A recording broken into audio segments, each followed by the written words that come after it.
صاحب شفیع تو کہہ رہے ہیں کہ ہمیں تو کوئی انویٹیشن آیا نہیں ہے اور آئیں گے تو اختیار کی بھی بات کریں گے اور ری انفورس کریں گے کہ وہ کیا چاہتے ہیں، لیکن پچھلے 2 سال سے تو پی ٹی آئی کہہ رہی ہے کہ الیکشن کا آڈٹ کروائیں. کیا آپ کو لگتا ہے کہ گورنمنٹ اس کے لیے تیار ہوگی؟ کیونکہ پہلے تو نہیں ہوئی، لیکن کوئی کامن گراؤنڈ تو ہونا چاہیے بات چیت کرنے کے لیے. بالکل بھی نہیں جی. یہاں تک جو ریزرو سیٹوں کا سارا معاملہ تھا اس میں تو سپریم کورٹ کا بڑا کلیئر ڈائریکشن تھی اور کنسلٹیشن بھی ہوگی. آدھے پچادے انہوں نے ان کے نام پی ٹی آئی کے کر بھی دیے اور پھر رکاوٹ بن گئی.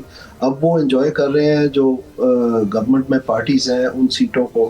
تو وہ کیسے یہ وہیں سے پتہ چل جائے گا. چلے اگر آپ حلقے نہیں بھی کھولتے، یہ جب 3 حلقے اسلام آباد کے کھلنے تھے تو آپ نے دیکھا کہ جو اسلام آباد ہائی کورٹ ہے اس کے بعد سے آج تک کیا ہو رہا ہے وہاں پر.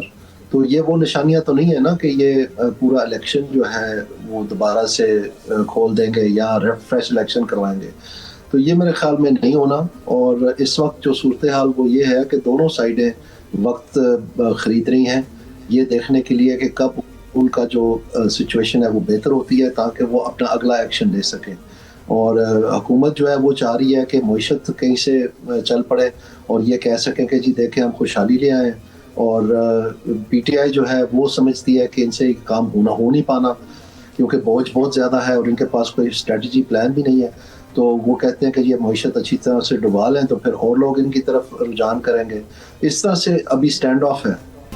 سبسکرائب کریں اور بیل دبائیں تاکہ کوئی خبر رہ نہ جائے.